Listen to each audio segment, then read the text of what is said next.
Hi friend, मेरा नाम नवनीत है और मैं आज आपको इस ऐसे सब्जेक्ट पे वीडियो पोस्ट कर रहा हूँ जिसके बारे में आप ही नहीं बल्कि सारे खास करके वो लड़के जो कि हाई स्कूल और इंटरमीडिएट पास कर चुके हैं और इंजीनियरिंग की फील्ड में जाना चाहते हैं, उनको कॉलेज को लेकर बहुत संशय में रहते हैं कि आखिर किस कॉलेज में एडमिशन ले, कहाँ का प्लेसमेंट कैसा है, किससे वो अपनी लाइफ को सिक्योर कर सकते हैं। तो इसके लिए मैं आज ये वीडियो पोस्ट कर रहा हूँ जिसमें आपको मैं एक ऐसे कॉलेज के बारे में बताऊँ।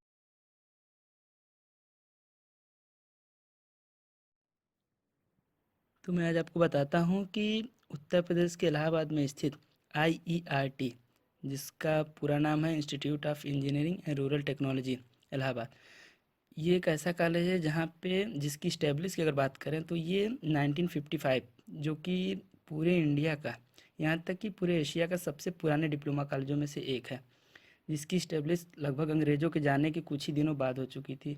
यहाँ पे सबसे पहले सिविल इंजीनियरिंग की पढ़ाई होती थी और कॉलेज का नाम भी सिविल इंजीनियरिंग स्कूल था। धीरे धीरे प्रोग्रेस करता गया, इंडस्ट्री इसमें बनती गई। बाद में चलकर इसको यूपी की गवर्नमेंट ने ले लिया और इसका नाम institute of engineering and rural technology कर दिया और आज ये इसी नाम से काफ़ी प्रचलित है। दुनिया में कहीं हम्म, भी अपना। जी हाँ।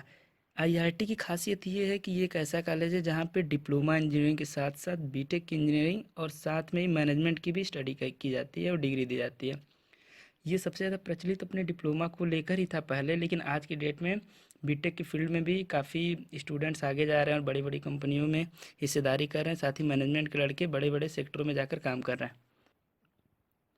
सबसे ख़ास बात है इस कॉलेज की कि यहाँ पे जो एडमिशन होता है खास करके डिप्लोमा लेवल में, इसके लिए एक एंट्रेंस एग्ज़ाम का प्रोसीजर है, जो कि होता तो बहुत ईजी है लेकिन फिर भी उसमें कंपटीशन इतना ज़्यादा होता है जिससे इसको टफ होने का हवा मान लिया जाता है। और लगभग वो हाई स्कूल हम्म, कहेंगे, लेकिन हाई स्कूल लेकिन होता आज नहीं है। हम इसके एडमिशन के एग्ज़ाम को लेकर हम क्लियर कट बात करने वाले हैं कि आखिर पेपर का पैटर्न कैसा होता है। क्या इतना बड़ा कॉलेज है तो क्या फिर बहुत टफ एंट्रेंस होता है? जी नहीं, ऐसा नहीं है। इसके एंट्रेंस में आपको टोटल 3 घंटे मिलते हैं एग्ज़ाम के और क्वेश्चंस आपके सिर्फ 75 रहते हैं, यानी कि आपको बहुत ज़्यादा समय रहता है और क्वेश्चन कम रहते हैं। बस इसमें एक्यूरेसी देखी जाती है। इसमें 75 में 50 क्वेश्चन तो एवरेज लोग कर जाते हैं, लेकिन बाकी जो बचे 25 क्वेश्चन होते हैं, मेरिट लगभग उन्हीं क्वेश्चन की बनती है। अगर उन क्वेश्चंस को लोग सॉल्व कर लेते हैं तो वो मेरिट लिस्ट में आ जाते हैं। जी हाँ, मेरिट को बीट करने के बाद ही आपके पास एंट्रेंस के लिए पूरी प्रोसीजर कंप्लीट होता है और आप अगर कॉलेज के हिस्से हो जाते हैं, इसके बाद आपको पूरे डिप्लोमा लेवल में 6 सेमेस्टर की पढ़ाई करनी रहती है और लगभग फोर्थ सेमेस्टर कंप्लीट करते करते, यानी कि फिफ्थ सेमेस्टर की एंट्री में लास्ट ईयर में ही कंपनी आनी शुरू हो जाती हैं, जिससे बच्चों के लिए, स्टूडेंट्स के लिए एक अच्छे ऑफर्स मिलने शुरू हो जाते हैं। अब उनको चूज़ करना रहता है कि वो किस कंपनी में जाएँ या फिर वो गवर्नमेंट सेक्टर में जाना चाहते हैं, उस तरीके से। आईआईटी में आईआईटी के स्टूडेंट्स जो कि पुराने हमारे छात्र हैं, वो कहाँ कहाँ गए इसके बारे में थोड़ी सी आपको जानकारी देना चाहता हूँ कि आईआईटी के स्टूडेंट्स खास करके इसरो का नाम आप लोगों ने सुना होगा, इंडियन स्पेस रिसर्च ऑर्गेनाइजेशन, और डीआरडीओ, जहाँ पे अनुसंधान और परमाणु क्षेत्र में काफ़ी बड़े बड़े कार्य किए जाते हैं, वहाँ पे भी आईआईटी के सीनियर्स हैं हमारे। साथ में अगर इंटरनेशनल कंपनी की बात करें तो ब्लू स्टार जैसी कंपनियों में भी आईआईटी के सीनियर्स जा चुके हैं और उसमें बड़े बड़े पोस्टों पे कार्यरत भी हैं। और इंडियन कंपनी की तो बात ही ना करिए, मारुति सुजुकी, महिंद्रा, टाटा मोटर्स, ऐसी बहुत सारी ऑटोमोबाइल कंपनियां और ख़ास करके पावर पावर कारपोरेशन और पावर सेक्टर जहाँ भी है वहाँ पे आईआईटी के सीनियर्स आज भी छाए हुए हैं और बड़े बड़े पोस्टों पे कार्यरत हैं। टीवी क्या मतलब, टीवी मैकेनिकल आईआईटी के। की खासियत है कि यहाँ पे लगभग कोर ब्रांचेस तो हैं ही, इलेक्ट्रिकल, मैकेनिकल और सिविल। साथ में कुछ ब्रांच ऐसी हैं यहाँ पे जिसके बारे में ना कहीं पढ़ाई होती है लेकिन इसका सेक्टर बहुत ही क्लियर होता है। जैसे प्लास्टिक इंजीनियरिंग, ये आईआईटी की एक ऐसी ब्रांच है जिसके बारे में जानते तो लोग कम हैं, लेकिन अगर प्लास्टिक इंजीनियरिंग से लोग कंप्लीट कर रहे हैं तो वो बहुत ही आगे जा सकते हैं। और आज का युग आप देख रहे हैं, प्लास्टिक से जुड़ी हर एक चीज़ का यूज हो रहा है, तो प्लास्टिक सेक्टर में बहुत ज़्यादा स्कोप है। यहाँ तक कि इंडियन में कम, इंडियन से बाहर फॉरेन में तो बहुत ज़्यादा स्कोप है। और साथ ही मैकेनिकल में आईआईटी में लगभग 6 ब्रांचेज हैं, जिसमें production engineering, power plant engineering, automobile engineering और रेफ्रिजरेशन एंड एयर कंडीशनिंग। ये तो सारे इंजीनियरिंग के बारे में आप जानते हैं, अगर अदर कॉलेज में मिल भी जाएगी सीटें, लेकिन 2 ब्रांचेज ऐसी हैं मैकेनिकल की जो शायद आईआईटी के अलावा कहीं भी नहीं है, या फिर आप इंडिया की बात करें या फिर इंडिया के बाहर किसी भी वर्ल्ड लेवल पे। तो ये 2 ब्रांचेज हैं, टूल इंजीनियरिंग और ट्यूबवेल इंजीनियरिंग। टूल इंजीनियरिंग में आप टूल के बारे में पढ़ते हैं, जो कि इसकी पढ़ाई कहीं भी किसी लेवल पे नहीं होती, तो टूल इंजीनियरिंग करने वाले बच्चों के लिए प्राइवेट सेक्टर में बहुत ही ज़्यादा स्कोप होता है। और ट्यूबवेल इंजीनियरिंग की बात समझ ही रहे हैं कि आजकल वाटर के रिसोर्स से लेकर या फिर ऑयल के रिसोर्स से लेकर उसके प्रोडक्शन, उसकी डिस्ट्रीब्यूशन में लेकर जो भी इंजीनियरिंग है ये ट्यूबवेल इंजीनियरिंग के तहत आता है, जो कि वर्ल्ड लेवल में कहीं है ही नहीं।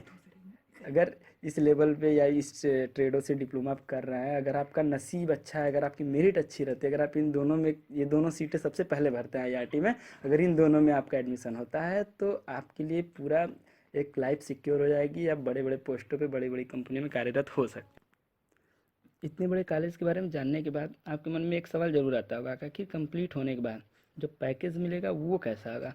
तो जैसा कि आप जानते हैं कि ये डिप्लोमा लेवल का है, इसमें फ़ीस भी कम है, समय भी कम है, तो उसी लेवल का पैकेज मिलेगा। लेकिन स्टार्टिंग ये जान लीजिए कि कम से कम पैकेज यहाँ पे 3 से 6 लाख का जाता है स्टार्टिंग में, जो कि एक ट्रेनिंग पीरियड बोला जाता है, अप्रेंटिस का पीरियड।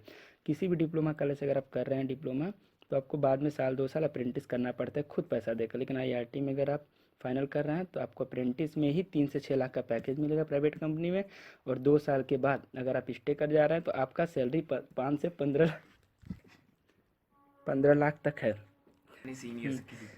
आप इस कॉलेज के बारे में इसकी वेबसाइट iitatadmission.org पे भी लॉगिन कर सकते हैं जानने के लिए। और साथ ही अगर आप गूगल पे IIT इलाहाबाद सर्च करते हैं तो आप उसके बारे में सारी डिटेल्स ले सकते हैं। साथ ही इस वीडियो के माध्यम से अगर आप इसको सब्सक्राइब करके कमेंट करते हैं तो आपको इस कॉलेज से जुड़ी कोई भी खबर या फिर इंजीनियरिंग से फील्ड से रिलेटेड कोई भी, कौन सा कॉलेज चूज करें, कौन सी ट्रेड लें, जानकारी चाहिए तो आप इस पर कमेंट कर सकते हैं। आप हमारी ईमेल को भी ईमेल पे भी कोई ईमेल सेंड कर सकते हैं, जिससे आपको समय पे आपकी हेल्प की जाएगी। जी हाँ, अभी जैसा कि आपको सर बताए हैं कि क्या क्या आईआईटी की खासियत है, तो हम बताते हैं पढ़ाई से, इसे मतलब पढ़ाई के अलग में कुछ बताते हैं आपको। यहाँ पर पढ़ाई तो होती है जो भी होती है यहाँ, इसके अलावा आपको एनुअल फंक्शन, उत्सव हो गया, फ्रेशर पार्टी हो गया, और बहुत से जैसे खेल स्पोर्ट में हो गया, तो आपको हर स्टेज पे मौका मिलता है कि अपने आप को रिप्रेजेंट करने के लिए आपके अंदर हेजिटेशन है उसको दूर किया जाता है। हर तरह से तुम्हें एक तरह से मतलब मिल जाएंगे, एक स्टेज मिल जाएगा अपने आप को शो करने के लिए। जैसे कि तुम इंजीनियर एक छोटी इंडस्ट्री में काम करते हो, आईआईटी में इस तरह का माहौल है यहाँ। जी हाँ, ये केवल लड़कों या लड़कियों के लिए नहीं है, बल्कि इसमें दोनों